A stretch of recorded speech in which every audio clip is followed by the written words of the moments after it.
ఆరాధించే వాళ్ళు గట్టిగా ఆరాధించండి. దయచేసి పిల్లలు అల్లరి చేయొద్దండి.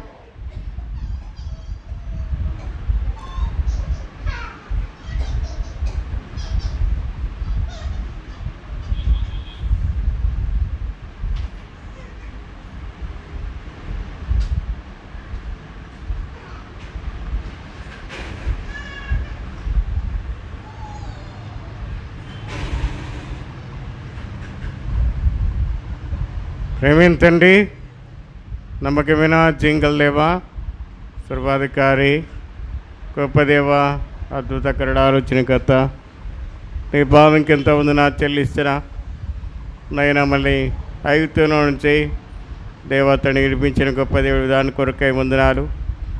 ఐగుప్తు యొక్క దాసత్వం నుంచి విడిపించిన దేవుడు వందనాలు చెల్లిస్తున్నా. ఐగుప్తు అన్న దేవతల నుంచి ప్రభా ప్రేమించిన గొప్ప దేవుడు దాని కొరకై వందనాలు. నన్ను ప్రేమించిన దేవుడు తండ్రి, ప్రభునేసు క్రీస్తు వారి యొక్క రక్తం ద్వారానే నా పాప దోషమంతా క్షమించిన దేవుడు తండ్రి, నన్ను విమోచించిన దేవుడు. ఆనాడు ఇశ్రాయేలు యొక్క ప్రజల్ని విమోచించిన దేవుడు.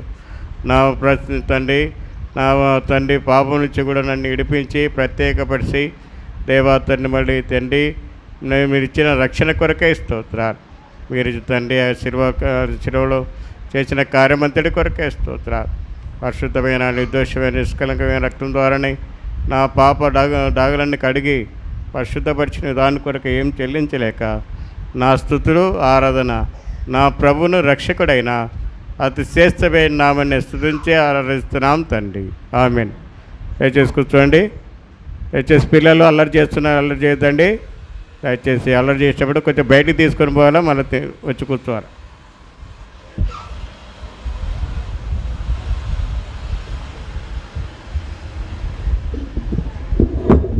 రవిరా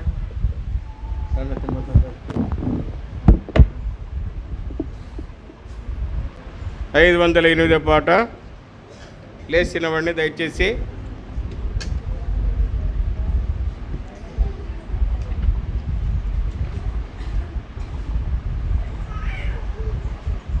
లేచి రండి విశ్వాసులారా, యువతన్నది తాడు.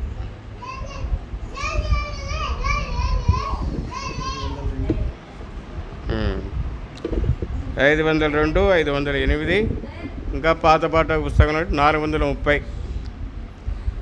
లేచిరండి విశ్వాసులారా, యోర్దాను నదిని దాటను, విడచిపెట్టుడి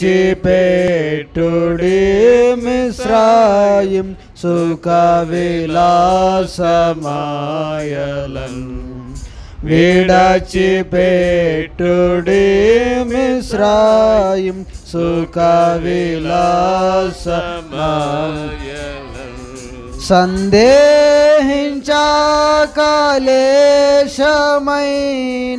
యేసుని వాగ్దానముల్, సందేహించకలేశమైన యేసుని వాగ్దానముల్, ముందంజ వేసి నిరాశ వీడి, ముందంజ వేసి నిరాశ వీడి, ప్రభుపై నమ్మికయుంచుడి,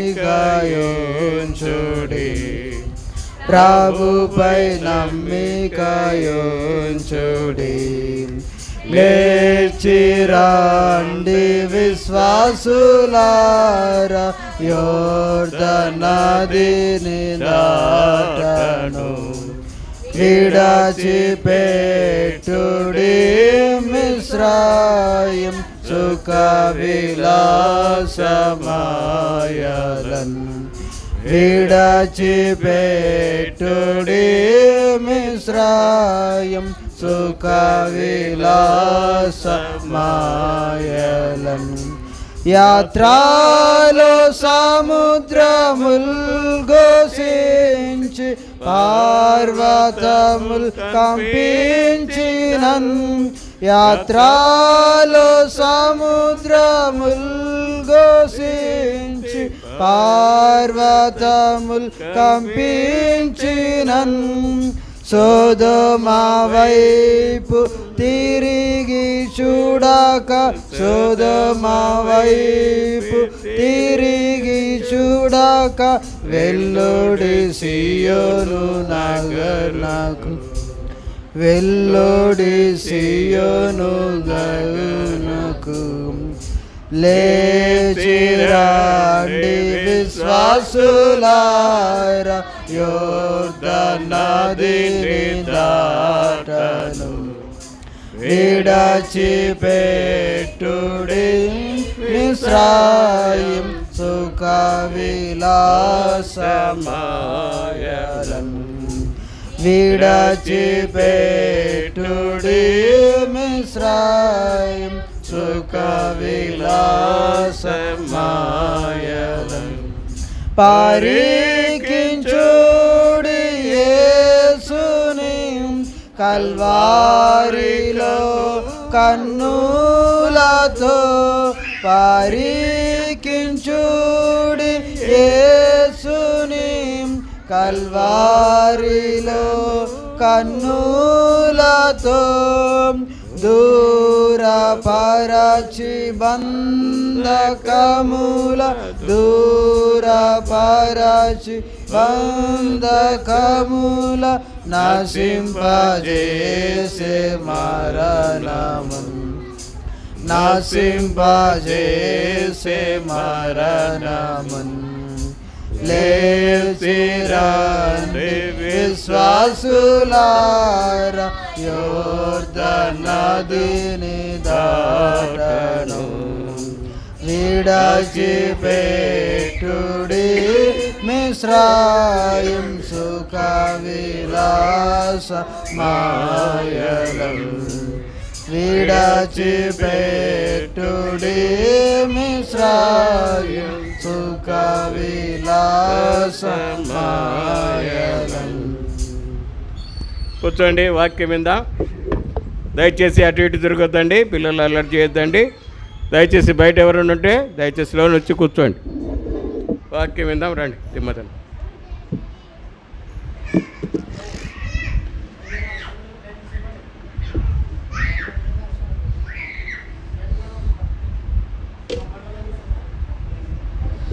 ప్రభు యొక్క బలలో పాల్గొన పూర్వము దేవుని వాక్యముల నుండి ఒక వాక్యం చదువుదాం.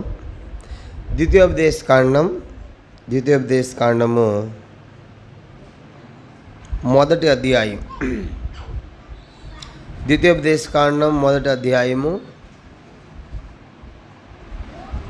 2వ వచనము అందరం కలిసి చదువుకున్నాం. కూర్చోండి. ద్వితీయోపదేశ కాండం మొదటి అధ్యాయము 2వ వచనము అందరం కలిసి చదవండి. హోరేబు నుండి షేరు మన్యపు మార్గముగా కాదేశు బర్నయ వరకు 11 దినముల ప్రయాణము. ప్రభు యొక్క వాక్యాన్ని దీవించి మనందరితో మాట్లాడునుగాక. మన పితరులు ఉదయకాలం ఆరాధనలు చూసాము. ఐగుప్తులోంచి దేవుడు ఏం చేశాడు? వారిని బయటికి తీసుకుని వచ్చాడు. ఐగుప్తులోంచి బయట ఐగుప్తులో వారు ఎంతకాలం ఉన్నారు? 430 సంవత్సరాలు వాళ్ళు దాసులుగా బానిసలుగా ఉన్నారు. దేవుడు వారిని దాన్ని ఐగుప్తులోంచి దేవుడు వారిని ఏ దేశాన్ని తీసుకొని పోతున్నాడు చెప్పండి? ఐగుప్తు నుంచి వాళ్ళు ఏ దేశాన్ని బయలుదేరారు? కనాన్ దేశం. కనాన్ దేశంకి వెళ్ళినప్పుడు అరణ్యంలో వారు ఎంతకాలం నడిచారంట? 40 సంవత్సరాలు. చెప్పండి, ఎన్ని సంవత్సరాలు? 40 సంవత్సరాలు. ఇప్పుడు మనం చదివిన వాక్యం బట్టి చూస్తే ఐగుప్తు నుంచి డైరెక్ట్గా కనాన్ దేశం వెళ్ళిపోవాలంటే ఎన్ని రోజులు వెళ్ళిపోవచ్చు అంట? 11 రోజులు. చూడండి, 11 రోజులు వెళ్ళాల్సిన ప్రయాణము ఎంతకాలం పట్టింది వాళ్ళకి? 40 సంవత్సరాలకి. ఆలోచించండి. రాత్రి నేను 12:30కి ఎక్కితే బస్సు కర్నూలు 4:30కి దించేశాడు. కనుక మళ్ళీ అక్కడ 5:30 ఎక్కితే 6:15 వచ్చేసాం. అది రాత్రికి 2-3 రోజులు రాలేదంటే మధ్యలో ఏదో జరిగింది. కాబట్టి ఇప్పుడు ఇది కూడా 11 రోజులు వెళ్ళాల్సిన ప్రయాణము. కనుక 13 రోజులు కాదు, నెల కాదు, 4 నెలలు కాదు, 4 సంవత్సరాలు కాదు, ఏకముగా 40 సంవత్సరాలు. ఊహించండి, 11 రోజుల్లో వెళ్ళాల్సిన ప్రయాణం 40 సంవత్సరాలు ఎందుకు పట్టి ఉంటుంది? ఎందుకు దేవుడు అంతకాలం పెట్టాడు అరణ్యంలో వాళ్ళని? 40 సంవత్సరాలు. 11 రోజులే ప్రయాణం. ఎందుకు పట్టిందో 7 కారణాలు మనం చూద్దాం. ప్రార్థన. పరలోకమందున మా తండ్రి, పరిశుద్ధ దేవ, మీ స్తోత్రాలు. ఈ మధ్యాహ్న కాల సమయంలో నీ ప్రజలతో కలిసి నేను కూడా ఆరాధించి నిమిత్తమే తీసుకొచ్చిన పరిశుద్ధ లేఖనాలకై స్తోత్రాలు. నేను కూడా ఒకప్పుడు లోకము అనేటువంటి ఐగుప్తులో ఉన్నాను ప్రభా.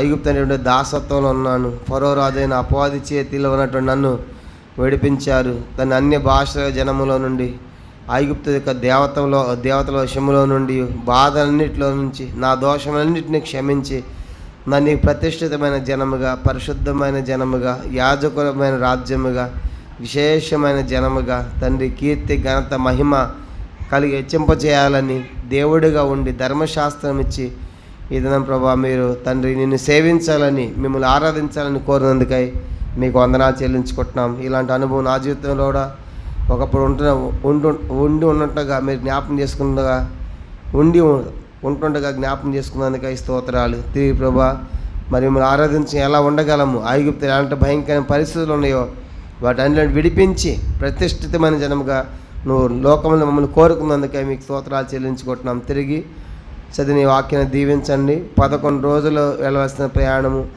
40 సంవత్సరాలు పట్టింది. దానికి గల కారణాలు ఒక 7 సంగతులు చూడబోతున్నాం. కానీ మీరే మా అందరితో మాట్లాడండి. ఆ యొక్క దాసు నన్ను కూడా మరుగుపరిచి మాకు అందరికి కావాల్సిన వాకులు దయచేసి మహిమ పొందమని యేసు ప్రభు నామమున ప్రార్థించి వేడుకొనుచున్నాము తండ్రి. ఆమెన్. పిల్ల మనం చదువుకున్నటువంటి వాక్యము ద్వితీయోపదేశకాండం 1వ అధ్యాయం 2వ వచనంలో, హోరేబు నుండి షేర్ మార్గముగా కాదేశు బర్నే వెళ్ళటానికి 11 రోజులు వెళ్ళొచ్చు, కానీ మన పితరులు 40 సంవత్సరాలు నడిచారు. కారణాలు ఏంటో 7 సంగతులు చూద్దాం. మొట్టమొదటిది 40 సంవత్సరాలు పట్టడానికి మొదటి కారణము సంఖ్యాకాండం 32వ అధ్యాయం. సంఖ్యాకాండము 32వ అధ్యాయము చదువుదాము. 13వ వచనం. సంఖ్యాకాండము 32:13. అప్పుడు యెహోవా కోపము ఇశ్రాయేలు మీద రగులు కొనగా, యెహోవా దృష్టికి చెడు నడత నడిచిన ఆ తరం వారందరూ నశించే వరకు అరణ్యములో. చెప్పండి, ఇప్పుడు చదివారు కదా, ఎందుకు 40 సంవత్సరాలు పట్టిందంట? ఆ తరం వారు ఎలాంటి వారు ఉన్నారంట? చెడు నడత నడిచిన వారు ఉన్నారు. చెప్పండి, ఎలాంటి వారు ఉన్నారంట? చెడు నడత నడిచిన వారు. వాళ్ళు బయలుదేరిన దేశం ఎలాంటిది? ద్వితీయోపదేశకాండం 8వ అధ్యాయం. దేవుడు వాళ్ళని తీసుకెళ్తున్న దేశము ఎలాంటి దేశాన్ని తీసుకెళ్తున్నాడు? ద్వితీయోపదేశకాండం 8వ అధ్యాయం 10వ వచనం. నీవు తిని తృప్తి పొంది నీ దేవుడిని యెహోవా నీకు ఇచ్చిన మంచి దేశాన్ని బట్టి. కానీ ఇప్పుడు వాళ్ళకి ఇచ్చే దేశం ఎలాంటిదంట? కానీ వీళ్ళ మధ్య ఎలాంటి వాళ్ళు ఉన్నారు? చెడ్డవారు ఉన్నారు. ఇప్పుడు చెడ్డవాళ్ళకి మంచిది ఎట్లాగ ఇవ్వాలి? కాబట్టి వాళ్ళకి ఇవ్వాల్సిన దేశం మంచి దేశం. ఏమేమో ఆ దేశంలో నేను చదువుతాను 7వ వచనం నుండి. ద్వితీయోపదేశకాండం 8వ అధ్యాయం 7 నుంచి. నీ దేవుని యెహోవా నిన్ను మంచి దేశంలో ప్రవేశపెట్టును. అది నీటి వాగులను, లోయల నుండి, కొండల నుండి పారు ఓటలను, అగాధ జలములు గల దేశము. అది గోధుమలు, యవలు, ద్రాక్ష చెట్లు, అంజరపు చెట్లు, దానిమ్మ పండు గల దేశము. ఒలివ నూనెయు తేనెయు గల దేశము.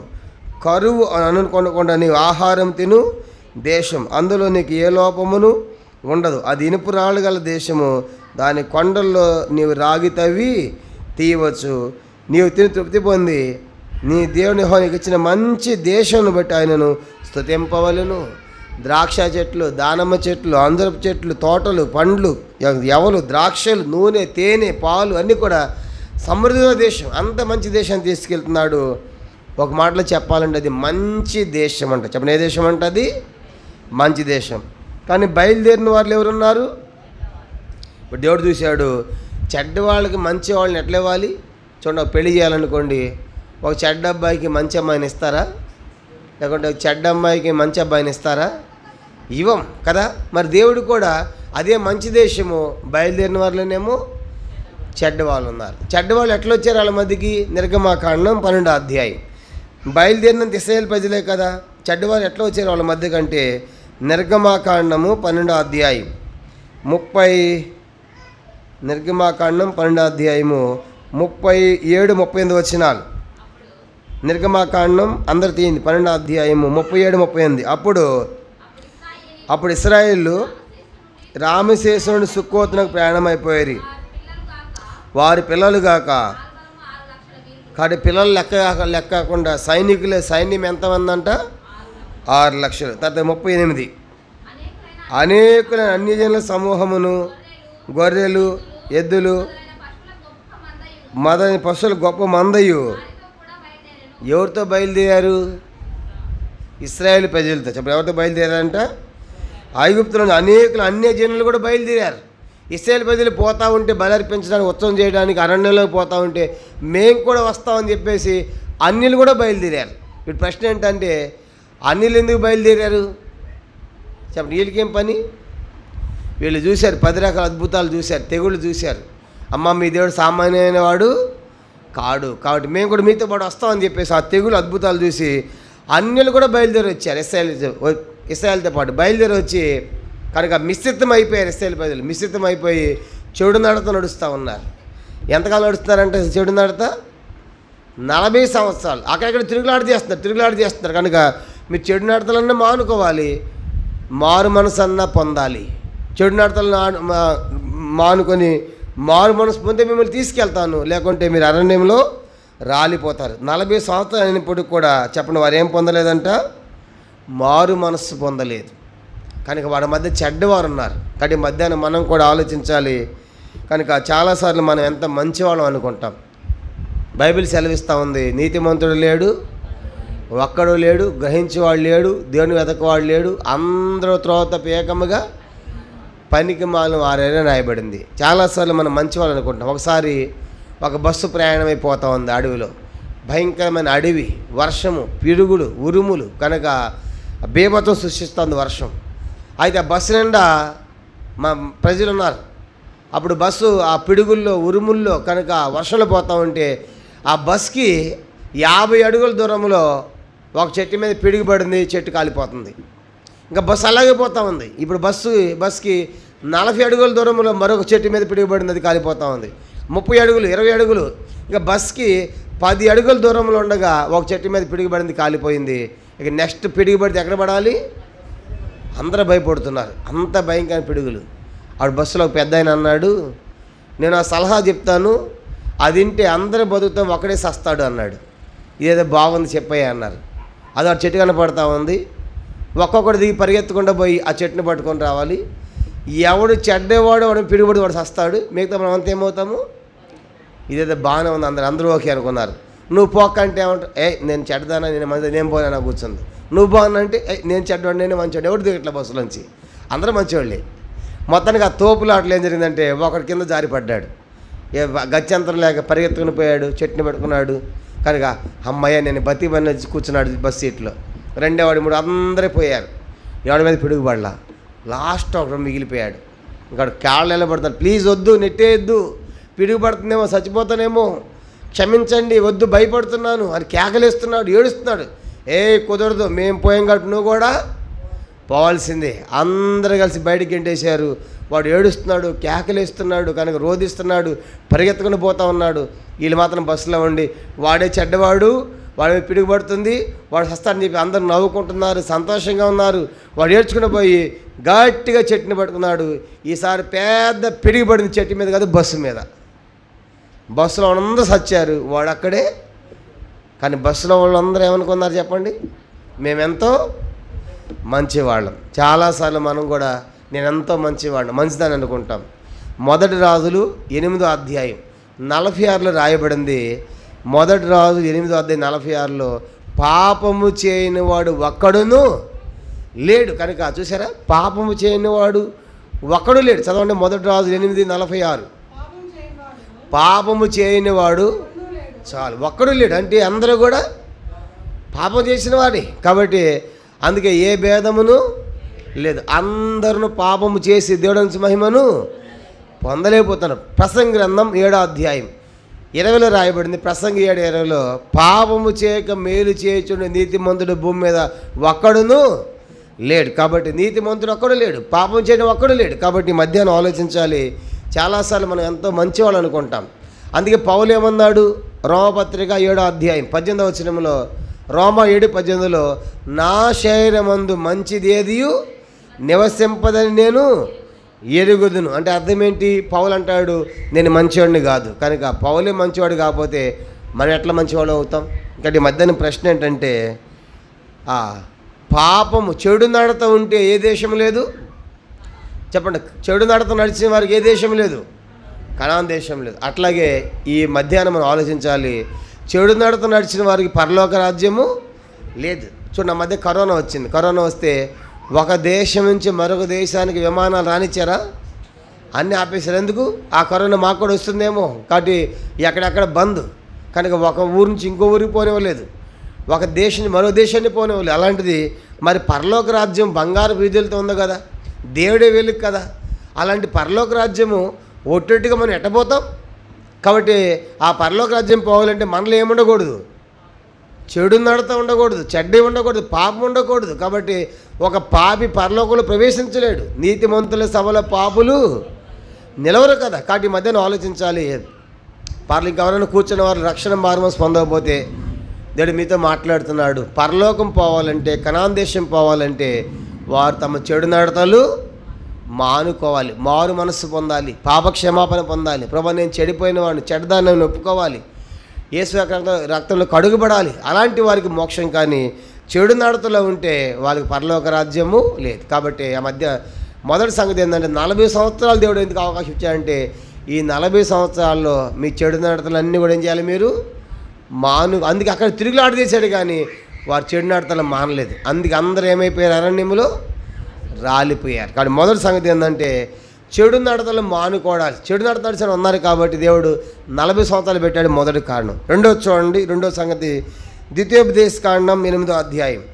40 సంవత్సరాలు ఎందుకు పట్టిందంటే రెండో కారణము ద్వితీయోపదేశకాండం 8వ అధ్యాయము 2వ వచనం. ద్వితీయోపదేశకాండం 8వ అధ్యాయం 2వ వచనం. మరియు నన్ను శోధించి నీ హృదయంలో తెలుసుకొనుటకు నేను అనుసు నిమిత్తమును అరణ్యములో ఈ 40 సంవత్సరములు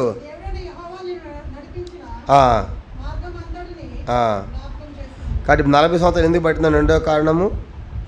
అందరు నాతో చెప్పండి, నీ హృదయములో, అందరు చెప్పండి, నీ హృదయములో ఉన్నది తెలుసుకొనుటకు 40 సంవత్సరాలు నడిపించి తిని.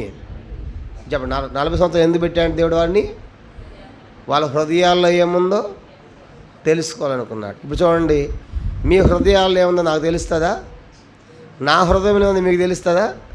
తెలియదు. మన మనుషులం కాబట్టి తెలియదు. కానీ యేసు అందరినీ, యోహాను 2:24, యేసు అందరిని ఎరిగినవాడు, ఆయన మనిషిని ఆంతర్యం ఎరిగినవాడు, ఎవరు ఆయనకి బోధింపక్కరా లేదు. కాబట్టి ఇప్పుడు ఆయనకి తెలిసింది. కానీ ఇప్పుడు వాళ్ళ హృదయాల్లో ఏముందో తెలుసుకోవాలనుకున్నాడు. మరి ఇప్పుడు ఇశ్రాయేల్ ప్రజల హృదయాల్లో ఏముంది? అపోస్తలుల కార్యములు 7వ అధ్యాయం చూడండి, 39వ వచనం. వారి హృదయాల్లో ఏముందంట? అపోస్తలుల కార్యములు 7వ అధ్యాయము 39వ వచనం. లోబడం వల్లక త్రోసివేసి తమ హృదయములలో, చాలండి ఇప్పుడు చెప్పండి, వాళ్ళ హృదయాల్లో ఏముందంట? అందరు చెప్పండి, వారి హృదయాల్లో ఏముంది? ఐగుప్తు ఉంది.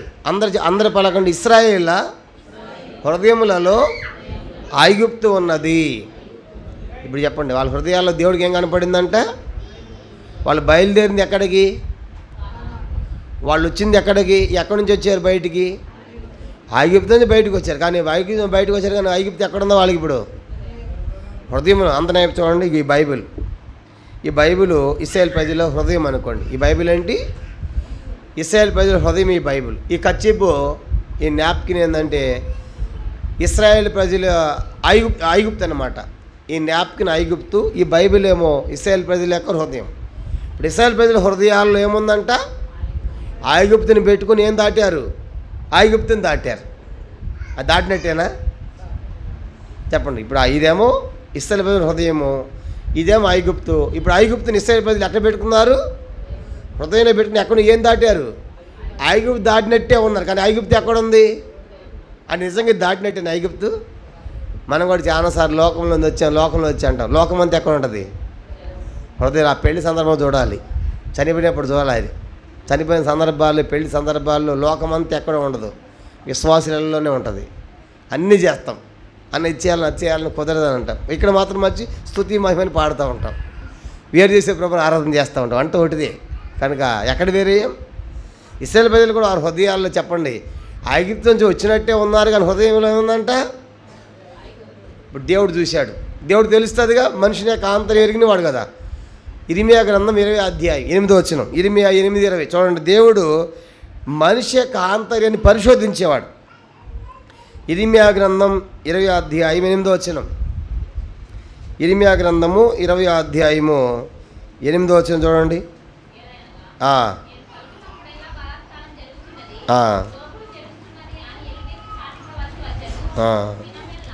20వ అధ్యాయం అది 20వ అధ్యాయము అధ్యాయం 20 వచ్చిన 8. ఇర్మీయా గ్రంథము 20వ అధ్యాయము క్షమించండి 12 చదవండి, క్షమించండి 12. ఇర్మీయా గ్రంథం 20వ అధ్యాయము 12వ వచనం. 20వ అధ్యాయం 12. నీతిమంతులను పరిశోధించేవాడు నీవే, ఆంతరింద్రియములను. కాబట్టి దేవుడు ఏం చూస్తాడంట? ఆంతర్యం అంటే లోపల అంతర్యంలో ఆంతర్య సంగతులు చూస్తాడు, హృదయాన్ని చూస్తాడు. ఇర్మీయా గ్రంథం 12వ అధ్యాయం. ఇర్మీయా గ్రంథం 12వ అధ్యాయము ఇర్మీయా 12:3 వచనం. ఇర్మీయా 12:3 కూడా చూడండి. యెహోవా నీవు నన్ను ఎరిగి ఉన్నావు, నన్ను చూస్తున్నావు, నా హృదయం నీ పట్ల ఎట్లున్నది నీవు. కానీ ఇప్పుడు దేవుడు ఏం చూస్తాడంట? హృదయాన్ని చూస్తాడు, దేవుడు ఆంతర్యాన్ని చూస్తాడు. మనుషులేమో మొదటి సమయాలు 16లో రాయబడింది కదా, మనుషుల పైరూపమును లక్ష్యపెట్టు యెహోవా హృదయమును. ఇప్పుడు చూడండి, దేవుడు ఇశ్రాయేలు ప్రజల హృదయాలు చూసినప్పుడు వాళ్ళ హృదయాలు దేవుడికి ఏం కనపడింది? అందరు చెప్పాలి, ఏం కనపడింది? ఐగుప్తు. వాళ్ళు బయలుదేరింది ఎక్కడికి? మీకెందుకు ఐగుప్తు? ఐగుప్తు అంతా హృదయంలో పెట్టుకుని మీ కనాను ఎందుకు? నేను ఐగుప్తు పోతా అంటున్నావు, కానీ హృదయం అంతా ఏముంది? కనాన్ని పోతాను, కనాన్ని బయలుదేరావు, కానీ హృదయం అంతా ఐగుప్తే. ఐగుప్తు హృదయంలో ఉన్నవాడు కనాను ఎందుకు? ఐగుప్తులో ఉండరాదు. ఆ దేవుడు ఏం చేశాడంటే 40 సంవత్సరాలు పెట్టాడు, 40 సంవత్సరాలు. కనుక వాళ్ళ ఐగుప్తు యొక్క కోరికల మానల, ఆశల మానల. అందుకే వాళ్ళు ఏమన్నారు మోషే దగ్గరికి వచ్చి?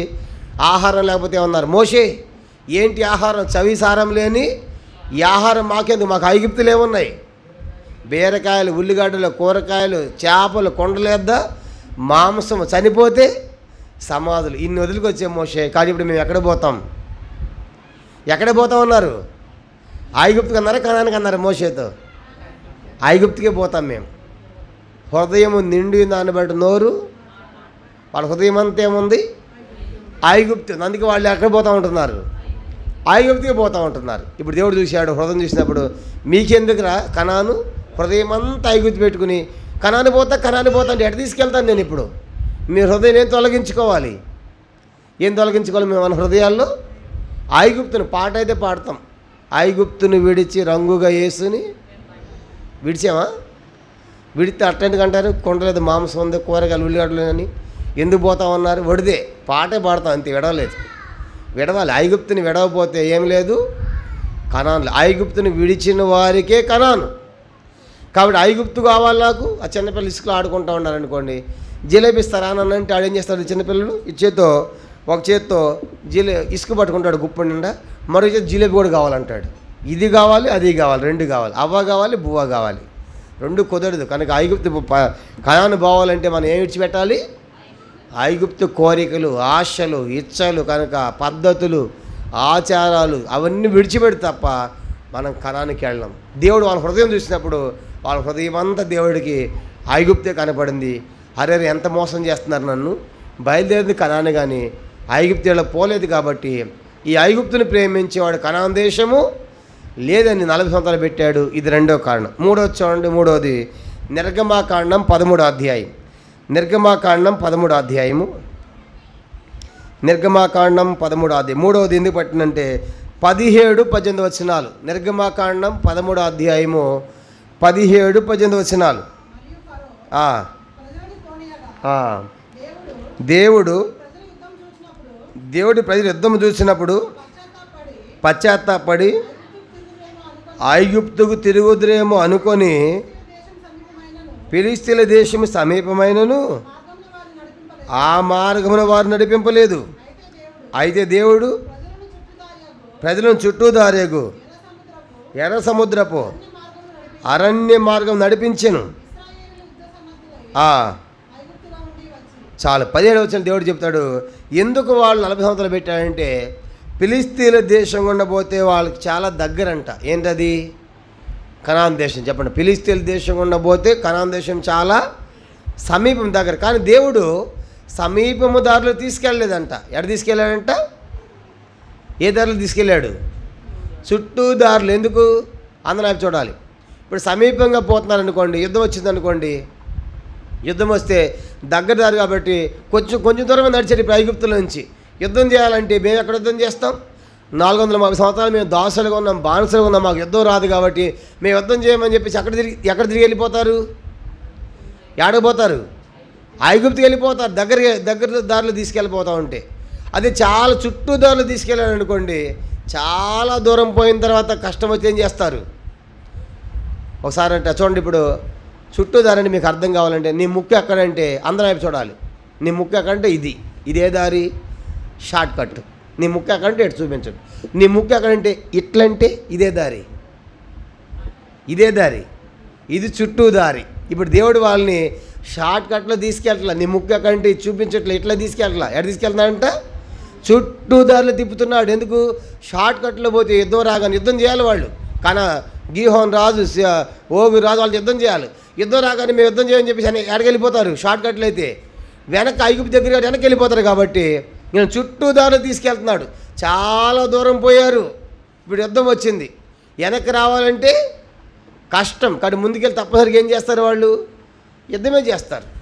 ఒకసారి రాజుగారు ఒక వాళ్ళలో 5,000 మంది ఎక్కించారు సైనికులను. ఎంతమందిని? 5,000 మంది సైకిల్ని వాళ్ళు ఎక్కించి చెప్పాడు సైనికులకి, మనం సముద్రం దాడుతున్నాము, అద్దరికి వెళ్ళిన తర్వాత అక్కడ యుద్ధం చేయాలి, అది ఆక్రమించుకోవాలని చెప్పాడు. అందరూ వాడెక్కారు, సముద్ర ప్రయాణం చేశారు, అద్దరికి వెళ్ళి దిగిన తర్వాత చూస్తే వీళ్ళు పోయిన వాళ్ళు 5,000 మంది, కానీ అక్కడ 10,000 మంది ఉన్నారంట. ఎంతమంది ఉన్నారు అక్కడ? అప్పుడు వీళ్ళందరూ అన్నారు సైనికులు, రాజా మేము యుద్ధం చేయమన్నారు. ఏమిరా మీకు ఏమైందంటే, మనం 5,000 మంది రాజా, వాళ్ళు 10,000 మంది ఎట్ట గెలుస్తాము, మనం గెలవలేం కాబట్టి మేము యుద్ధం చేయని చెప్పి చలిగి అందరూ వచ్చి వాళ్ళ కూర్చున్నారంట. రాజుగారు కోపం వచ్చి, ఏమిరా ఇంత ఖర్చు పెట్టి మీకు తీసుకొచ్చి యుద్ధం చేయరా? ఆహా మేము చెయ్యం. రాజుగారు పెట్రోల్ తీసుకొచ్చి ఆ వాడ మీద పోసి అంటించాడు, నిప్పు అంటించాడు. ఆ వాడ కాలిపోయింది. అమ్మో మంటలు అందరూ కింద దూకాడు వాడలో నుంచి. వాడంతా కాలిపోయింది. ఇప్పుడు ఏం చేయాలి? సముద్రం అన్నా ఈదాలి, యుద్ధం అన్నా ఏది మంచిది? ఏది ఈజీగా ఉంటుంది? ఇప్పుడు సముద్రం ఇస్తారా? ఎవరి కత్తి వాళ్ళు తీసుకున్నాడు, అద్భుతంగా యుద్ధం చేశారు, గెలిచారు. నేను చెప్పాల్సిన విషయం అండి, దేవుడు ఎందుకు షార్ట్ కట్లో వాళ్ళని తీసుకెళ్ళలేదంటే, షార్ట్ కట్లు వెళ్తే కొద్ది దూరం అడగానే యుద్ధం చూసి ఎడకి పారిపోతారు వాళ్ళు, ఐగుప్తుకి వెళ్ళిపోతారు. కాబట్టి చుట్టూ దారులు తీసుకెళ్తే చాలా దూరం పోయిన తర్వాత అమ్మో వెనక్కే నడుస్తాంలే, యుద్ధమే చేద్దాం పదండి అని చెప్పేసి ముందుకు వెళ్తారు. అందుకే 114 కీర్తనలు రాయబడింది కదా, ఆయన నా చేతులకు నా వేళ్ళకి పోరాటమును యుద్ధమును నేర్ప. అంటే అర్థం ఏంటి? దేవుని ఉద్దేశం ఏంటి? మీరు కనాన్ దేశం ఎట్లా వెళ్ళాలంటే యుద్ధాలు చేసి విజయవంతులుగా వెళ్ళాలి. చెప్పండి, ఎట్లా పోవాలి? విజయవంతులు. కానీ యుద్ధం చేసేది ఎవరు? మీరు కాదు. యుద్ధము నేను చూసుకుంటా, కానీ మీరు నిలబడండి. కాబట్టి దేవుని ఉద్దేశం ఏంటంటే, కనాన్ దేశం దేవుడు ఎట్లా తీసుకెళ్ళాలని కోరుతాడంటే వాళ్ళని విజయవంతులుగా తీసుకెళ్ళాలని కోరుతున్నాడు. అందుకే మనం పాడతాం కదా, జయించు వారిని కొని పోవా ప్రభు యేసు వచ్చును, జయించు.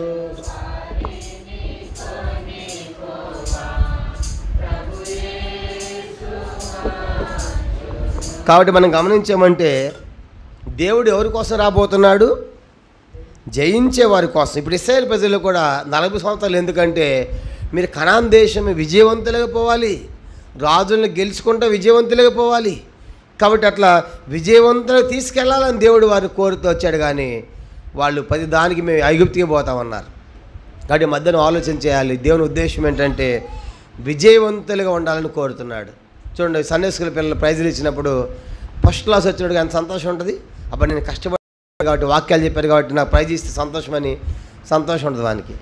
లాస్ట్లో 100 మంది పిల్లలు ఏడుస్తూ ఉంటారు, మమ్మీ రాలేదు మమ్మీ ఏడుస్తూ ఉంటే ఆడికి కింద పడి దొర్లాడుతూ ఉంటాడు అనమాట. అప్పుడు పాష గారు పిలిచిరా నీకు ఇస్తాను చెప్పి ఏదో ఒకటి ఇస్తారనమాట. ఆ సంతోషం ఉంటుంది. అది తీసుకున్న దానికి వాడికి సంతోషం, ఏడుపు మానాడు అంతే. అందరూ ఏమనుకుంటారు, ఈడే చదవకుండా కష్టపడకుండా ఒట్టిగా తీసుకుని అనుకోరు. కాబట్టి కష్టపడిన వానికి దాని విలువ తెలుస్తుంది. దీని ఉద్దేశం ఏంటంటే కనాన్ దేశం మీరు విజయవంతులుగా పోవాలని చెప్పి దేవుడు కోరాడు. అందుకే మీరు యుద్ధాలు చేసి విజయవంతమైన జీవితం జీవించాలి, ఓడిపోయిన వారు ఉండకూడదని దేవుడు కోరుతున్నాడు.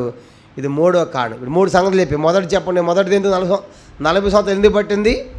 చెడ్డవారు మారు మనసు పొందాలి. రెండవది 40 సంవత్సరాలు ఎందుకు పట్టింది? వాళ్ళ హృదయంలో ఐగుప్తును తొలగించుకోవాలి. మూడవది ఎందుకు పట్టి 40 సంవత్సరాలు? మీరు విజయవంతులు, యుద్ధాలు చేసి విజయవంతులుగా వెళ్ళాలి. మూడవది. 4వ చూడండి, 4వ సంగతి ఎందుకు పట్టిందా 40 సంవత్సరాలు? కీర్తన 95, 95వ కీర్తన, కీర్తన 95 10వ వచనం. 4వ సంగతి మనం చూద్దాం. కీర్తన 95 10వ వచనం. 40 ఏండ్ల కాలము ఆ తరం వారి వలన నేను విసిగి వారి హృదయం తప్పిపోవు ప్రజలు, వారు నా మార్గములు తెలుసుకోలేదని అనుకుంటుంది. ఇప్పుడు చెప్పండి 40 సంవత్సరాలు ఎందుకు పట్టిందంటే అందరూ చెప్పండి నాతో పాటు, వారు నా మార్గములు తెలుసుకొనలేదు. కానీ ఇప్పుడు వాళ్ళు 40 సంవత్సరాలు అయినప్పుడు వారు ఏం తెలుసుకోవట్లేదు? దేవుని మార్గాలు తెలుసుకోవట్లేదు. మరి ఏం తెలుసుకున్నారు? 103వ కీర్తన, కీర్తన 103 పక్క పేజీ, 103వ కీర్తన 7వ వచనం. 103:7 ఆయన మోషేకు తన మార్గం తెలియజేశాడు, ఇశ్రాయేలు వంశస్థులకు. ఇప్పుడు చెప్పండి, మార్గాలు తెలుసుకుంది ఎవరు? దేవా ఏ మార్గం వెళ్ళమంటావు, నీ చిత్తం ఏంటి, ఏం చేయమంటావు అని దేవుని వద్ద వచ్చి మొరపెట్టి మార్గాలు తెలుసుకున్నాడు మోషే. ఇశ్రాయేలు ప్రజలు ఏం కోరారంట? ఇశ్రాయేలు ప్రజలు ఏం తెలుసుకున్నారు? క్రియలు. అంటే అర్థం ఏంటి? ఇశ్రాయేలు వంశస్థులు ఏం కావాలి? 103వ కీర్తన 7వ వచనం ప్రకారము ఇశ్రాయేలు వంశస్థులు తన క్రియలంటే ఆకాశం నుంచి మన్నాను కురిపించు, బండలోంచి నీళ్ళు రప్పించు, ఎర్ర సముద్రాన్ని పాయలుగా చేయండి. ఇవన్నీ కూడా క్రియలు కావాలి, అద్భుతాలు కావాలి, ఆశ్చర్యకార్యాలు కావాలి, సూచక్రియలు కావాలి, మహత్కార్యాలు కావాలి. ఇవి కోరారు ఇశ్రాయేలు ప్రజలు. మోషే మార్గం తెలుసుకున్నాడు, ఇశ్రాయేలు ప్రజలేమో సూచక్రియలు మహత్కార్యాలు కోరారు. ఇప్పుడు ప్రశ్న ఏంటంటే మనకి మార్గాలు కావాలా, క్రియలు కావాలా? చెప్పండి, ఏం కావాలి మనకి? కొంచెం ముందు జరగండి అమ్మ. మనకి మార్గాలు కావాలా, క్రియలు కావాలా? చెప్పండి అమ్మ, ఏం కావాలి మనకి? ఎవరు సిస్టర్స్ మాట్లాడట్లా. ఇశ్రాయేలు ప్రజలాగా మనం క్రియలు కోరుకోవాలా, మోషేలాగా మార్గాలు కోరుకోవాలా? అంతా ఒడిదే. మార్గం అంటాం కానీ మా అమ్మాయి పెళ్ళి అయితే బాప్తిసం తీసుకుంటా, ఈ స్థలం వచ్చిందంటే అప్పుడు వేసే నమ్ముకుంటా. ఏం కావాలి మనకు కూడా? అన్నీ క్రియలు, అద్భుతాలే. మా అమ్మాయి పెళ్ళి కాకపోయినా పర్వాలేదు, ఏసో నమ్ముదాని ఉంటారా? మా అప్పులన్నీ పోకపోయినా పర్వాలేదు, దేవుని విడిచిపెట్టిన అంటారా? ఈ అప్పులన్నీ పోతే అప్పుడు మునుగుతానమ్మా. దేంట్లో? ఇది మునిగేది కాదు, కనుక ముంచేది కూడా కాదు. చాలామంది అట్టా ఉంటారు. కనుక అప్పులన్నీ పోతాయా? అప్పులన్నీ పోతే అప్పుడు నేను దాంట్లో మునుగుతా. దేంట్లో? అంటే వాళ్ళకి ఏం కావాలి చెప్పండి? అప్పులు పోవాలి, అమ్మాయి పెళ్ళి అవ్వాలి, ఇల్లు కొనాలి, కారు కొనాలి, కనుక ఫ్లాట్లు రావాలి. ఇవన్నీ ఏం కావాలి? మనం కూడా ఇవన్నీ క్రియలే. అన్ని వచ్చి ఏసులో నమ్ముకుని ఏం సాధించావయ్యా అన్నారనుకోండి, నిజమే కదా, ఏమి ఇచ్చాడు దేవుడు నాకు, అది అంతా డీల్ అయిపోతాం. అంతేగాని నాకేమి లేకపోయినా పర్వాలేదు, అద్భుతాలు లేకపోయినా పర్వాలేదు, కనుక అసలు నేను మార్గములో ఉన్నాను. మార్గం ఏంటి? యోహాను 14:6 నేనే మార్గమును, నేనే సత్యమును. అసలు తెలుసుకున్నాం, అది కదా మార్గం. యేసయ్యను నమ్ముకున్నాం కదా, అది కదా సంతోషం. కానీ చాలాసార్లు మనం మార్గాలు తప్ప ఏం చేస్తామంటే మన క్రియల్లోకి పోతాం. అందుకే ఇరిమియా గ్రంథం 6:16 రాయబడింది. ఇరిమియా 6:16 మార్గముల్లో నిలుచోడి, పురాతన మార్గాల గురించి విచారించుడి, మేలు కలుగు మార్గం ఏదని అందులో నడుచుకుని అప్పుడు మీకు నెమ్మది. అయితే వారు మేము అందులో నడుచుకోం. మార్గం మాకొద్దు, మాకేం కావాలి? క్రియలే కావాలి. కాబట్టి మధ్యాహ్నం మనం ఆలోచించాలి. మనం కూడా ఇశ్రాయేలు ప్రజలాగా క్రియలు, అద్భుతాలు, మహత్కారాలు, సూచక్రియలు మనము కోరటం కాదు. కానీ ప్రభా నీ మార్గం ఏంటి, నీ చిత్తం ఏంటి, ఏం చేయమంటావని ఆయన మార్గాలు మనం కోరాలి. ఆయన మార్గాలు ఎట్లా ఉంటాయి? 77వ కీర్తన 13వ వచనం ఇలా 77:13 రాయబడింది, దేవా నీ మార్గము పరిశుద్ధమైనది. చెప్పండి, ఏ మార్గం అంటే అయింది? పరిశుద్ధమైంది. దేవుని యొక్క మార్గములో, పరిశుద్ధ మార్గములో నీవు ఉంటే నీ సమస్యలని తొలగిపోతాయి. అదే 77వ కీర్తన 19లో రాయబడింది. 77:19లో ఆయన మార్గము సముద్రములో ఉండేను. చెప్పండి, అక్కడ మార్గం ఎక్కడుందంటే ఆయన సముద్రం మార్గం ఉంటుందా? సముద్రం ఒక పడవ పెట్టి నడిపించమంటే ఎడిపోతాం. ఎట్ట తెలుస్తుంది మార్గము? దేవుడు నమ్మితే నువ్వు అనుకో సముద్రంలాగా అయిపోయిన నా పరిస్థితి అని నిరాశపడాల్సిన పని లేదు.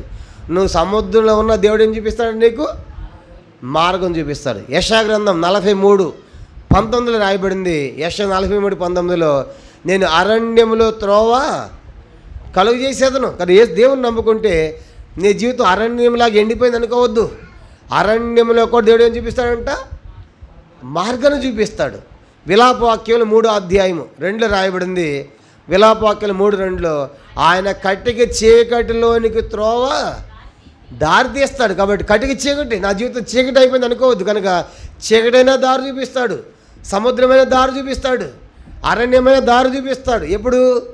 నీవు పరిశుద్ధమైన మార్గములో ఉన్నప్పుడు. కానీ దేవుడు విచారం ఏంటంటే ఇశ్రాయేలు ప్రజలందరూ కూడా ఆయన మార్గాలు కోరలేదు. ఏం కోరాడు? ఆకాశం మన్నాను కురిపించు, బండ్లోంచి నీళ్ళు రప్పించు, సముద్రాన్ని పాయలుగా చెయ్యి, అద్భుతాలే కోరారు. కానీ చెప్పండి, ఏం కోరుకోలే వాళ్ళు? మార్గాలు. కాబట్టి మనం ఏం కోరాలంటే దేవుని సన్నిధిలో, ప్రభా నీ మార్గాన్ని నాకు తెలియచేయి, కాబట్టి నీ మార్గాన్ని నాకు బోధించు, కనుక నేను నీ మార్గం నడవాలని కోరుతున్నాను అని చెప్పేసి మనం తీర్మానం చేసుకోవాలి. ఇప్పుడు ఎన్ని సంగతులు చెప్పాము? 4. మొదటిది, ఎందుకు 40 సంవత్సరాలు అంటే చెడు నడుతున్న వారు తొలగించుకుని మారు మనసు పొందాలని 40 సంవత్సరాలు. రెండవదిగా వాళ్ళ హృదయాలు ఐగుప్తుని తొలగించుకోవాలని. మూడవదిగా విజయవంతులు యుద్ధాలు చేసి విజయవంతులకు పోవాలని. నాలుగవది ఆయన మార్గాలు తెలుసుకోవాలని. తెలుసుకోండి, తింటున్నారు కదా, తాగుతున్నారు కదా, నేను చేసి అద్భుతాలు చూస్తున్నారు కదా, కానీ నా మార్గాలు తెలుసుకోవట్లేదు. 40 సంవత్సరాలు పట్టింది. ఆయన మార్గాలు తెలుసుకోలేకపోయారు. నాలుగవది. ఐదవది చూడండి, 40 సంవత్సరాలు ఎందుకు పట్టిందంటే ద్వితీయోపదేశకాండం 29వ అధ్యాయం. ద్వితీయోపదేశకాండము 29వ అధ్యాయము. ద్వితీయోపదేశకాండం 29వ అధ్యాయము 5వ వచనం. ద్వితీయోపదేశకాండం 29:5 నేను మీ దేవుని యెహోవానని మీరు తెలుసుకున్నట్లు 40 సంవత్సరాలు నేను మిమ్మల్ని అరణ్యంలో నడిపించింది. చాలు. ఇప్పుడు చెప్పండి, ఐదవదిగా ఎందుకని 40 సంవత్సరాలు పట్టింది? ఎందుకంట చెప్పండి, ఏమని తెలుసుకోవాలంట? నేను మీ దేవుడైనా ఎట తెలుసుకోవాలి మరి? తర్వాత మాట చదవండి, అదే వచనం. మీ బట్టలు మీ ఒంటి మీద పాతగిలిపోలేదు, మీ చెప్పులు మీ కాళ్ళని పాతగిలిపోలేదు. ఇప్పుడు అందరూ వైపు చూడండి, అందరూ చూడాలి. ఇశ్రాయేలు ప్రజలు బయలుదేరినప్పుడు ఐగుప్తు నుంచి ఎన్ని జతల బట్టలు? ఎన్ని జతల బట్టలమ్మా? ఎన్ని జతల బట్టలతో బయలుదేరారు వాళ్ళు? మీరు చెప్పబోతే సాయంత్రం చెప్తానే ఉంటాను నేను. మీరు తొందర చెప్పి తొందర పంపించేస్తా. ఎన్ని జతల బట్టలు అంట వాళ్ళకి? ఒకే జత. ఎన్ని సంవత్సరాలకి? ఏమైపోలేదా? 40 సంవత్సరాలు ఒక జత. నేను మీ దేవుని యెహోవా శక్తి అంటే అది చూసారా? ఇప్పుడు రాత్రి ఒక జత వేసుకున్నా, నేను ఉదయంగా తీయేసా, ఇప్పుడు మళ్ళీ వేరే జత వేసుకున్నా, మళ్ళీ సాయంత్రం ఇంకోటి మార్చేస్తాం. అంటే ఒక్క జత మనం ఒక్కరోజు కూడా సరిపోవు, కనుక మార్చేయాల్సిందే, మురికి పడుతుంది. కానీ 40 సంవత్సరాలు అయినప్పుడు కూడా బట్టలు ఏమేయలేదంట. ఏంటి అద్భుతం? 40 సంవత్సరాలు. కారణం ఏంటి? ఇంకా రెండో మాట చెప్పాడు. ఇంకోటి ఏంటంట? చెప్పులు. ఎన్ని జతలు చెప్పులు? ఎన్ని సంవత్సరాలకి? వామ్మ, ఊహించండి, మనకి ఒక జత ఎంతకాలం వచ్చింది? 2 నెలలు, 3 నెలలు, 6 నెలలు మహా అయితే గట్టిగా ఒక జత అయిపోద్ది. ఇప్పుడు 40 సంవత్సరాలు కూడా చెప్పులు, ఒక జత చెప్పులు ఏమైపోలేదంట, పాతగా అయిపోవటం లేదు. నడిచేది మళ్ళీ అదే మనలాంటి మంచి రోడ్డు కాదు, అదంతా అది అరణ్యం, గుంటలు లోతుగా అరణ్యం నడుస్తున్నారు. ఇవన్నీ చూసినప్పుడు వాళ్ళు ఏమని తెలుసుకోవాలి? దేవుడు ఎంత గొప్పవాడు. అసలు మన బట్టలేంటి మురికి అయిపోవట్లేదు, మన చెప్పులేంటి అరిగిపోవట్లేదు, తెగిపోవట్లేదు. ఆ దేవుడు ఎంత శక్తిమంతుడు. ఆయన శక్తిని ఏం చేయాలి? వీళ్ళు తెలుసుకోవాలి. ద్వితీయోపదేశకాండము 6వ అధ్యాయం 6-8 చూడండి. ద్వితీయోపదేశకాండం 6వ అధ్యాయం, క్షమించండి, 8వ అధ్యాయము 4వ వచనం. ద్వితీయోపదేశకాండం 8వ అధ్యాయము 4వ వచనం. ఈ 40 సంవత్సరములు నీ వేసుకున్న బట్టలు పాతగిల్లలేదు, నీ కాళ్ళు వాయలేదు. చెప్పండి, ఎన్ని సంవత్సరాలకు బట్టలు పాతగైపోలేదంట?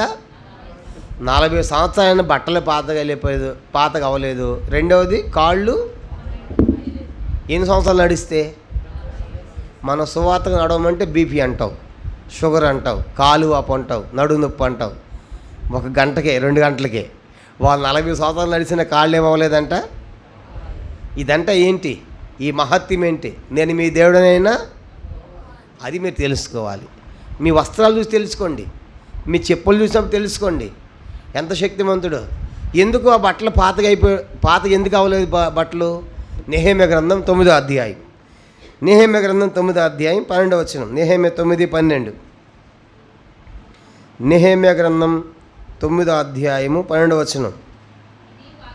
ఇదిగాక పగటి కాలమందు మేఘస్తంభములో ఉండిన వాడవును, రాత్రి కాలమందు వెలిగించుటకై అగ్నిస్తంభంలో ఉండినవాడు అయి ఉండి. ఇప్పుడు దేవుడు ఎక్కడెక్కడ ఉన్నాడంట? పగలు ఎక్కడున్నాడు? మేఘస్తంభంలో. ఎందుకు పగలు మేఘస్తంభంలో? పుస్ అని చెప్పేసి ఏసీ లాగనమాట. ఎండ లేకుండా మేఘస్తంభం వచ్చి చల్లని వాతావరణం. చూడండి, ఏసీలో కూర్చున్నవాడు చెమట పట్టిద్దా? చెమట పడబడి మురికయిద్దా? కాబట్టి 40 సంవత్సరాలు వాళ్ళు పోయింది దేంట్లో? ఏసీలు పోయారన్నమాట. ఏసీ బస్సులో పోయినట్టుగా మేఘం కింద నడిచారన్నమాట. ఆ మేఘం కింద పుస్ అని చల్లటి గాలి, మురికి ఎక్కడైద్ది? మురికి అవ్వాలా, చెప్పులు తెగిపోవాలా. తర్వాత రాత్రి ఎక్కడున్నాడంటే దేవుడు? అగ్నిస్తంభాలు. పాములు రాకుండా, చలి లేకుండా వెచ్చగా ఉంటే రాత్రి ఏమో అగ్నిస్తంభం. వాళ్ళకి మురికి ఎక్కడైద్ది? ఆ పగలి మేఘస్తంభంలో ఉండినవాడు రాత్రి అగ్నిస్తంభంలో ఉండి తోడుకొని పోతున్నాడు, ఆయన నడిపిస్తున్నాడు. కానీ ఇప్పుడు పోనీ అరణ్యంలోకి వెళ్ళిన తర్వాత ఇంకేం జరిగిందంటే వాళ్ళకి? ఇదే నెహెమ్యా గ్రంథం 9వ అధ్యాయము 21 చదవండి. 21. నిజముగా అంటే అబద్ధంగా కాదు, జరిగింది నిజముగా. చదవండి. అరణ్యములో ఏమీ తక్కువ కాకుండా 40 సంవత్సరాల వారిని పోషించితివి, వారి వస్త్రాలు పాతగిలిపోలేదు. కాబట్టి నిజముగా అరణ్యములో, అబద్ధం కాదు ఇది, నిజంగా అరణ్యం జరిగింది. ఇది ఇశ్రాయేలు చరిత్ర. కానీ అరణ్యములో ఏమీ తక్కువ కాకుండా ఎంతకాలం పోషించాడంట? 40 సంవత్సరాలు. ఎంతమంది? 6 లక్షల కాలభావం. పిల్లలు కాదనుకున్నాం, ఇంకా పిల్లలు ఉన్నారనుకున్నాం. ఒకరికి 2 పిల్లలు ఉన్నారనుకున్నాం. అప్పుడు ఎంతమంది అవుతారు? ఈ 6 లక్షలను వాళ్ళు ఒక 12 లక్షలు. ఒక భార్య ఉందనుకున్నాం, వాళ్ళు ఒక 6 లక్షలు. ఒక తల్లిదండ్రులు వేసుకున్నాం, మళ్ళీ వాళ్ళు ఒక 12 లక్షలు. సుమారుగా దాదాపుగా ఒక 40 లక్షలు అనుకున్నాం. అందాజుగా ఉజ్జాయింపుగా 40 లక్షలు అనుకున్నాం. ఇప్పుడు 40 లక్షల మంది బయలుదేరి నడుస్తున్నారు. 40 లక్షల మందికి ఉదయకాలం టిఫిను 2 ఇడ్లీ చేయాలనుకో, ఎన్ని చేయాలి? 8. 40 లక్షల మందికి 2 ఇడ్లీ చొప్పున చేస్తే ఎన్ని చేయాలి? మనం చేయగలుగుతామా? ఎవరైనా చేస్తారా? ఎన్ని ట్యాంకర్లు నీళ్ళు కావాలి తాగడానికి? నీళ్లు 40 లక్షల మందికి ఎన్ని ట్యాంకర్లు పోస్తే సరిపోతాయి? ఇవి మానవ జీవితానికి అసాధ్యమైన సంగతులు. అదే అంటాడు, ఈ అరణ్యములు. మళ్ళీ వాళ్ళందు కూడా ఇలాంటి గోనిగొండ లాంటి మంచి మండలంలో కాదు, చికెన్ షాపు, మటన్ షాపు, బట్టల షాపు ఉంటానికి అక్కడ. వాళ్ళు ఉంది ఎక్కడ? అరణ్యములో. ఏమీ తక్కువ. అక్కడ చెన్నై మాల్ లేదు, సౌత్ ఇండియా షాపింగ్ మాల్ లేదు. ఇంకో ప్రశ్న ఏంటంటే, ఈ పోయిన వాళ్ళకి మధ్యలో పిల్లలు పుట్టింటారా, పుట్టలేదా? మాట్లాడరేంటి? మరి కొత్తగా పుట్టిన వాళ్ళకి వాళ్ళు ఉంది ఎక్కడ? ఉంది ఎక్కడ?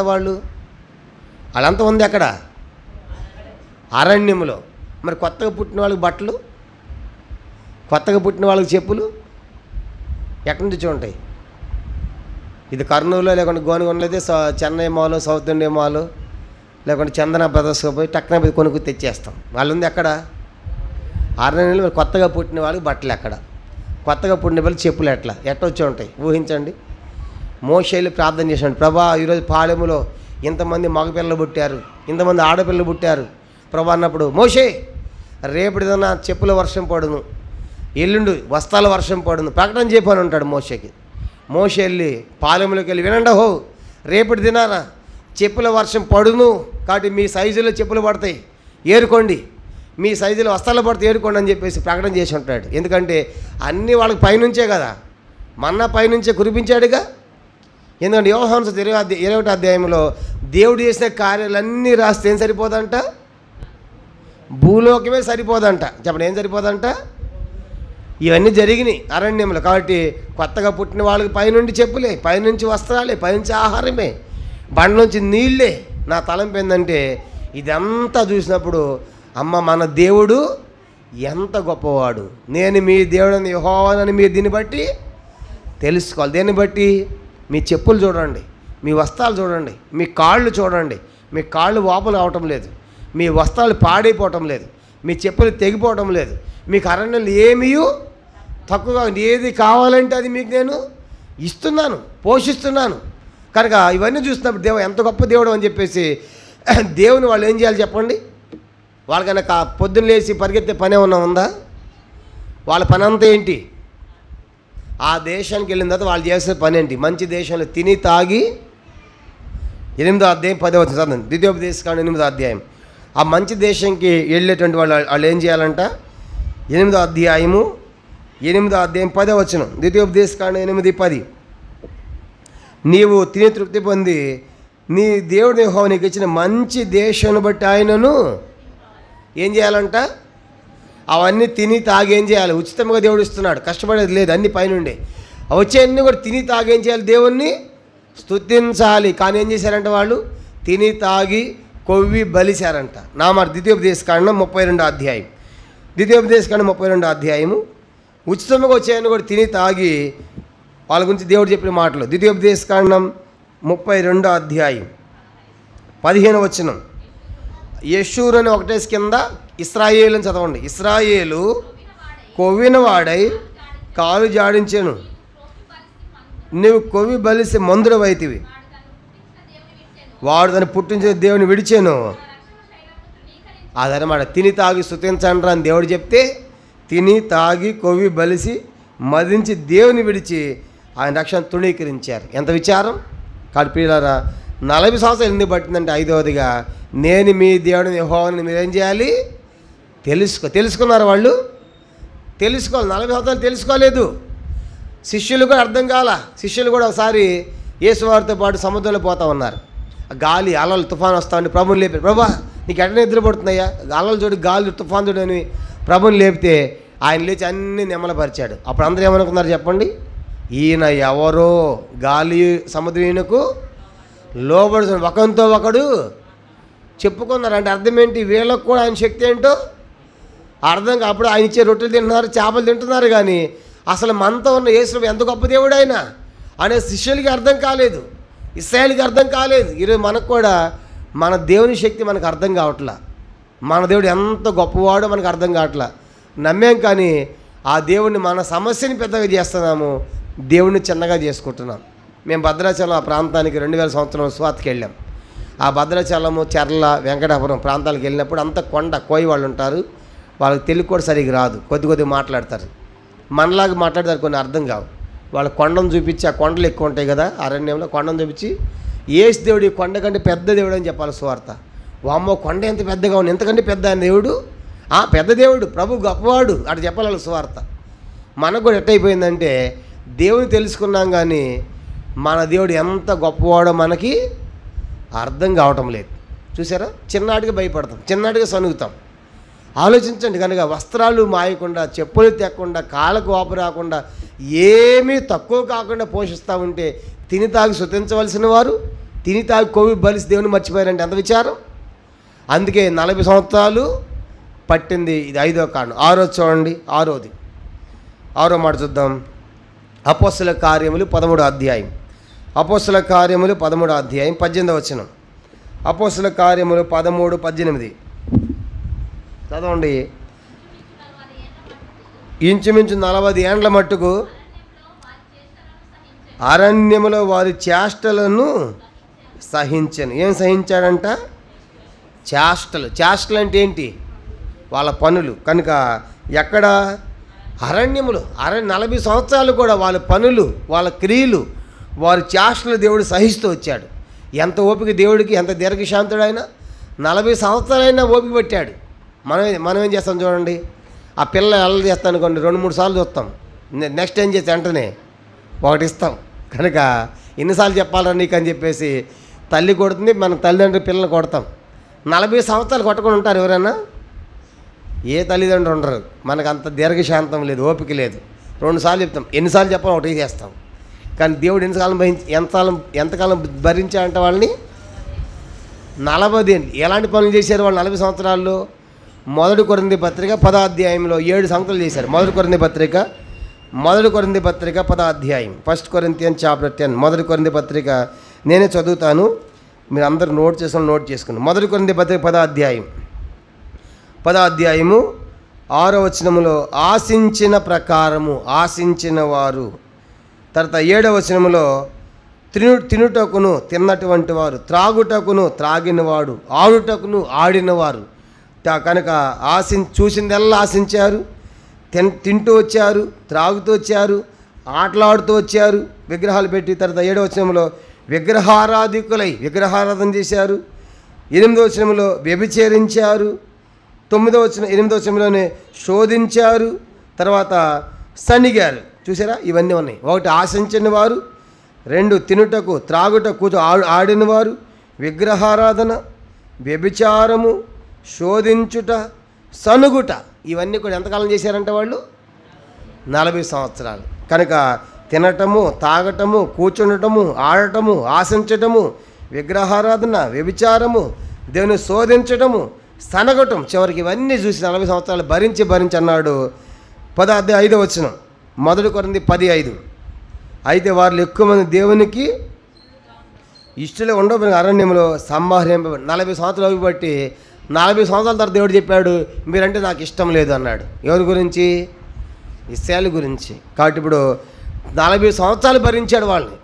ఈ చేష్టలన్నీ కూడా తినటము, తాగటము, ఆశించటము, ఆడటము, విగ్రహార్థన, విచారము, శోధించడం, సనగటం, ఎన్నిసార్లు దేవుడి మీద ఇవన్నీ భరించి అన్నాడు. చివరికి మీరంటే నాకు ఇష్టం లేదు, నేను మేము కనాన్ని తీసుకొని పోను అని చెప్పాడు.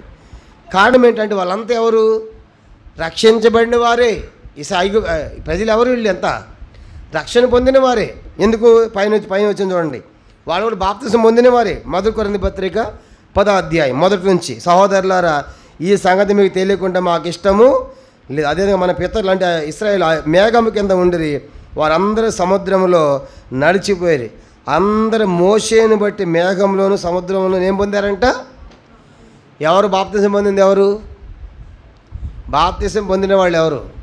ఇశ్రాయేలు ప్రజలు బాప్తిసం పొందారంట, మేఘం కింద నడిచారు. తర్వాత అందరూ ఆత్మ సంబంధం ఒకే ఆహారమును, అందరికి పైనుంచి ఆహారం పడింది కనుక మన్నాను తిన్నారు. తర్వాత అందరూ ఆత్మ సంబంధమైన ఒకే పానము, అందరికి ఒకే బండలో తాగారు. కాబట్టి మనకేం జ్ఞాపకం చేయబడుతుంది? వారు బాప్తిసం పొందారు, ఆ యొక్క మేఘం బాప్తిసం గుర్తుగా ఉంది, బాప్తిసం పొందారు. ఆ యొక్క మన్నా రొట్టె గుర్తుగా మన్నా తిన్నారు, ద్రాక్షరసాన్ని గుర్తుగా వాళ్ళు పానం తాగారు. వీళ్ళు ఎవరంటే రక్షణ పొందిన ప్రజలు. యోధాపత్రిక 1 అధ్యాయం ఉంది కదా, చదవండి. యోధాపత్రిక 5వ వచనం. యోధాపత్రిక 5వ వచనం. ఎరిగినను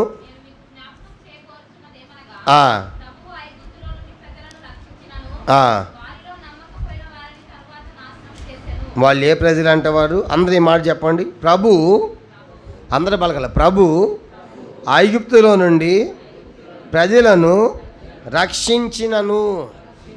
కాబట్టి ఎవరు ప్రజలు? ఎవరు? రక్షణ పొందిన ప్రజలు. చెప్పండి, ఏ ప్రజలు? ఇశ్రాయేలు ప్రజలు. ఎక్కడి నుంచి రక్షణ పొందారు? ఐగుప్తులో నుంచి. మేఘములు ఏం పొందారు? బాప్తిసం పొందారు. పానం ఏం చేశారు? ఆ బండ్లు తాగారు. ఆహారం ఏంటి? మన్నాను తిన్నారు. కనుక వాళ్ళు ఎవరంటే రక్షణ పొందిన వారు. రక్షణ పొందిన వారు ఏమైపోయారు? నాశనం అయిపోయారు. చెప్పండి, రక్షణ పొందిన వారు ఏమైపోయారు? కానీ ఇప్పుడు ఇది చూసినా మనం భయం ఉండాలి. ఇప్పుడు మొత్తం బయలుదేరింది 6 లక్షలు అనుకున్నాం కదా, ఎంతమంది వెళ్ళారు దాని లోపలికి? కనాన్లోకి పోయింది ఎంతమంది? కనాన్లోకి పోయిన వాళ్ళ సంఖ్య ఎంత? 2. 2 తక్కువ 6 లక్షల మంది. 6 లక్షల మంది అంతా ఏమైపోయారు? రాలిపోయారు. ఇప్పుడు ఆ శాతంతో పోల్చుకుంటే ఇప్పుడు గోనుగొండలు ఎంతమంది పోతారు? ఆ నిష్పత్తులు పోండి. ఆ నిష్పత్తి గడితే ఇక్కడ ఒక్కలమని ఉంటాం మనం? అసలు బోర్డర్లు అని ఉంటామా? వామ్మో, 6 లక్షలు నిద్రపోయారంటే ఇక్కడున్న మనుషుల్లో ఆ సంఖ్యతో ఆ శాతం నిష్పత్తి పోల్చుకుంటే మనం ఒక్కళ్ళు కూడా పరలోకం పోం. అందుకే ఫిలిప్పీ 2:12 ఎంతో భయముతో వణుకుతో మన రక్షణ కొనసాగించుకోవాలి. కాబట్టి ఇప్పుడు బస్సు ఎక్కి టికెట్ తీసుకున్నా కాబట్టి నేను కర్నూలు దిగుతా అన్నట్టు కాదు ఇది రక్షణ అనేది. బస్సు ఎక్కేవి కానీ మధ్యలో దించేస్తాడు దేవుడు ఇష్టం లేకపోతే. ఇప్పుడు చెప్పాడుగా 40 మంది నడిపించినట్టు ఏమన్నాడు? ఫైనల్కి దేవుడు ఏమన్నాడు? వాళ్ళ గురించి నమ్మీరంటే నాకు ఇష్టము. కాబట్టి ఒకసారి రక్షణ పొందాం కాబట్టి నా డైరెక్ట్గా పరలోకం అనుకోకూడదు. ఒకసారి పేరు రాసిన తర్వాత తుడిపేస్తాడు కూడా. ప్రకటన గ్రంథం 3వ అధ్యాయం జీవగ్రంథంలో పేరు రాయబడినప్పుడు కూడా తుడిపెట్టే అవకాశం కూడా ఉంది. ప్రకటన 3వ అధ్యాయము చదవండి. ప్రకటన 3వ అధ్యాయము. చాలాసార్లు నా పేరు రాయబడింది, రక్షణ పొందాను కాబట్టి డైరెక్ట్గా నాకు పరలోకమే అనుకుంటాం, కానీ పేరు తుడిపేసే అవకాశం కూడా ఉంది. ప్రకటన 3:5 ప్రకటన 3:5 జయించువాడు అలాగున జీవగ్రంథములో నుండి అతని పేరు ఎంత మాత్రమును, అంటే అర్థం ఏంటి? జీవగ్రంథం రాయబడిన తర్వాత తుడిపెట్టే అవకాశం ఉందా లేదా? ఉంది. తుడిపెట్టడానికి అర్థం ఏంటి? అవకాశం ఉంది. ఉదాహరణగా 12 మంది శిష్యులు యోధా పేరు కనుక యోధాని ఎన్నుకున్నాడు దేవుడు. కానీ యోధా పేరు ఇప్పుడు పరలోకంలో ఉందా?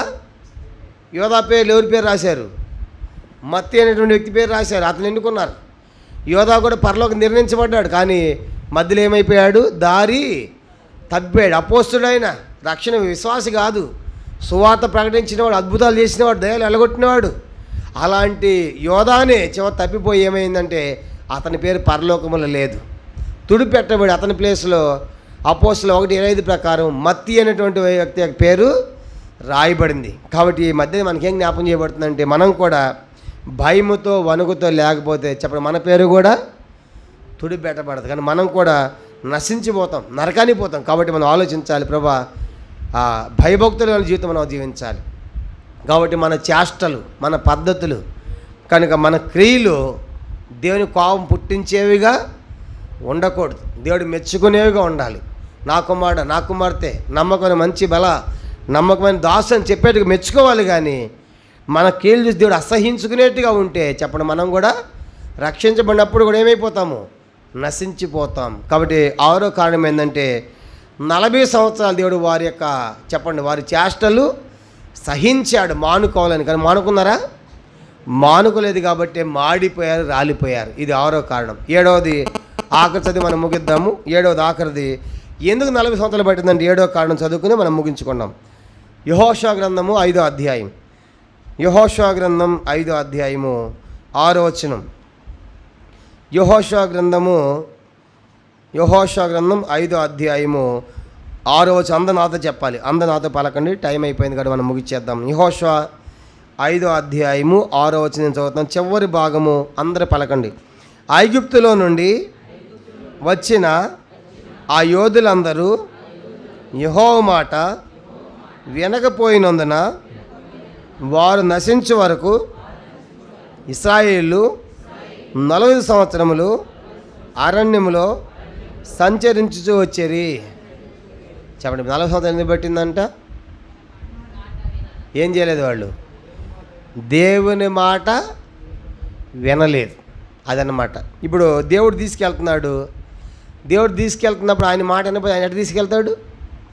మన ఇంట్లో పిల్లలు కూడా చూడండి, బాగా మన మాట విని బాగా చదువుకున్నారనుకోండి, మమ్మీ సెల్ ఫోన్ కావాలంటే తీసుకోనన్నా, అన్ని ఫస్ట్ క్లాస్ వస్తున్నాడు క్లాసులో, తీసుకోనన్నా సెల్ ఫోన్ తీసుకో. మమ్మీ నాకు సైకిల్ కావాలి మమ్మీ, తీసుకో సైకిల్ తీసుకో. మమ్మీ బైక్ కావాలి మమ్మీ, బైక్ తీసుకో.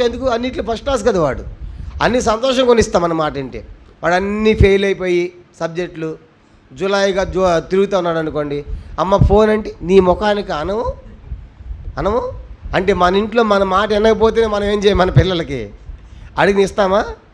ఇవ్వం. వాడి మాటని బాగా చదువుకునేవాడు అన్నీ కూడా ఇస్తాం. మరి దేవుడు కూడా అంతే కదా. అందుకంటాడు యెషయా 1వ అధ్యాయంలో, ఆకాశమా భూమి నేను పిల్లల్ని పెంచి గొప్పవారిగా అయితే వాళ్ళు నా మీద తిరగబడ్డారు. కాబట్టి చూడు, కనుక వాళ్ళకి తెలివి లేదు. పాపిష్టి జనము, దుష్ట సంతానం, చెరుపుచే పిల్లలు, కానీ పాపిష్టి జనము, అరికాలు మొదలు నడినెత్తి వరకు వ్యాధిగలు, ఎక్కడ చూస్తే పచ్చిపండ్లు, పిండబడలేదు, కట్టబడలేదు, తైలం మీద మెత్తన, ఇలాంటి ప్రజలుగా ఉన్నారు. ఇలాంటి ప్రజలు నా ప్రజలు. కాబట్టి దేవుడు బాధపడుతున్నాడు. కాబట్టి ఇప్పుడు ఆయన మాట వింటల్లా. ఆయన కణాన్ని తీసుకొని పోతూ ఉంటే ఆయన మాట వినకపోతే ఎట్లాగూ? ఆయన మాట వింటే ఏం జరుగుతుంది? యోహాను 5:24, యోహాను సువార్త 5:24లో, నా మాట విని నన్ను పంపిన వాని యందు విశ్వాసం ఉంచు వాడు నిత్య జీవము గలవాడు, వాడు తీర్పులోనికి రాక మరణములో నుండి దేవుని మాటను జీవంలోని పోతావు. దేవుని మాట వినాలి కదా. దేవుని మాట వింటేనే కనాను. మరి దేవుని మాట విన్నప్పుడు కణాన్ని నీకు లేదు, రాలిపోతావు. కాబట్టి మాట వినలేదు కాబట్టి ఏమైపోయారు? వాళ్ళంతా రాలిపోయారు. కాబట్టి ఈ మధ్యాహ్నం ఆలోచించాలి, మనం దేవుని మాట వినేవాళ్ళమేనా? దేవుని మాట తృణీకరిస్తున్నామా? కాబట్టి ఎన్నోసార్లు దేవుని మాటలు విన్నట్టుగానే వింటాం కానీ వినం. యెహెజ్కేలు గ్రంథం చూడండి. యెహెజ్కేలు గ్రంథం 31వ అధ్యాయం అనుకుంటా. యెహెజ్కేలు గ్రంథం 30 ఎట్లా ఉందంటే, దేవుని ప్రజలు విన్నట్టుగానే వింటారు కానీ వాటిని చేయరంట. యెహెజ్కేలు గ్రంథం 33వ అధ్యాయము 31వ వచనం అందరం చదువుదాం, అందరం కలిసి. యెహెజ్కేలు గ్రంథం 33వ అధ్యాయము 31వ వచనం. యెహెజ్కేలు గ్రంథము 33వ అధ్యాయము 31వ వచనం చదవండి. నా జనులు రాదగిన విధముగా వారిని ఎద్దకు వచ్చి నా జనులైనట్టుగా నీ ఎదుట కూర్చుండి నీ మాటలు విందురు కానీ వాటిని అనుసరించి ప్రవర్తింపరు. వారి నోటితో ఎంతో ప్రేమను కనపరుదురు కానీ వారి హృదయం లాభమును. కాబట్టి ఆయన ప్రజలకు వచ్చినట్టుగా, దేవుని ప్రజలకు వచ్చినట్టుగా వస్తున్నావు, కూర్చుంటున్నావు, విన్నట్టుగా వింటున్నావు, కానీ ఆ మాటలు వింటున్నారు, వాటిని అనుసరించి ఏం చేయట్లేదంట? ప్రవర్తించడం లేదు. కాబట్టి కారణం ఏంటంటే దేవుని మాట వినని ప్రజలు. చెప్పండి, ఎలాంటి ప్రజలు అంటే వీళ్ళంతా కూడా మాట వినని ప్రజలు. అందుకంటాడు, అయ్యో ఇశ్రాయేలు, నీవు నా మాట వినేలా నీకు ఎంత?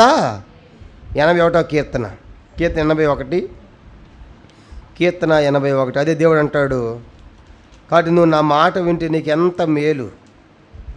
81వ కీర్తన నేను చదువుతాను 11వ వచనం నుండి. 81వ కీర్తన 81, 11 నుంచి. ఆయనను ప్రజలు నా మాట ఆలకింపకపోయారు, ఇశ్రాయేలు నా మాట వినకపోయారు.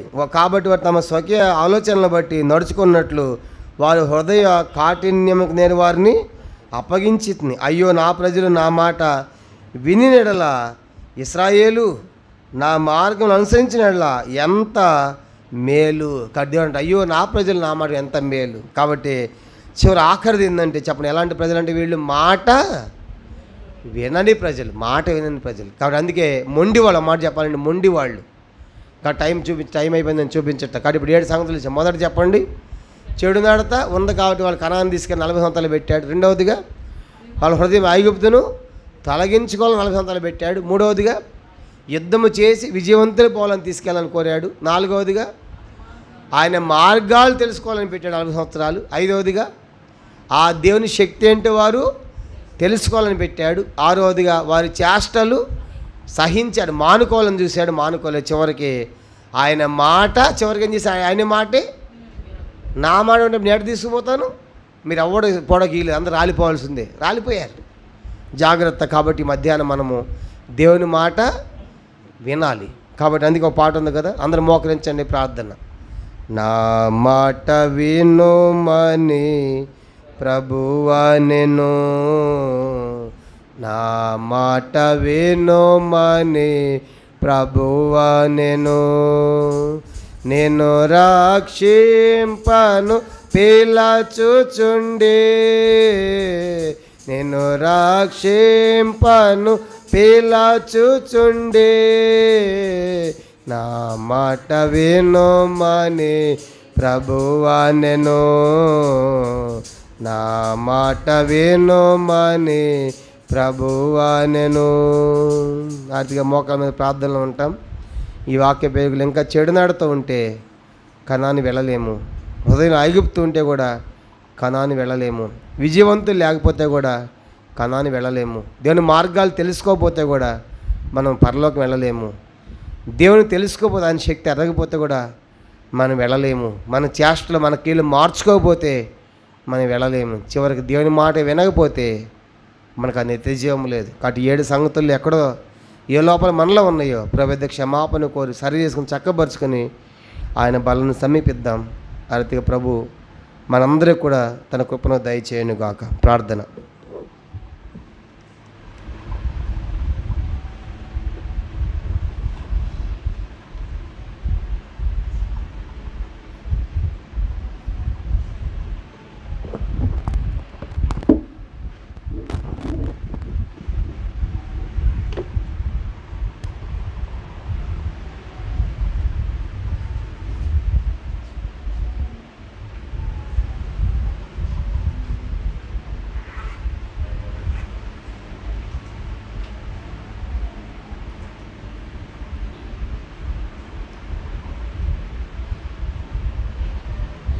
దేవుని యొక్క వాక్యం విన్నాం. వాక్యం వెలుగులో 7 అంశాలు మనం విన్నాం. మనం పరీక్షించుకొని చెప్పబడిన మాటల ప్రకారం పరీక్షించుకొని ప్రభువులలో చేయవేద్దాం. కొన్ని విషయాలు మనం పరీక్షించుకుందాం.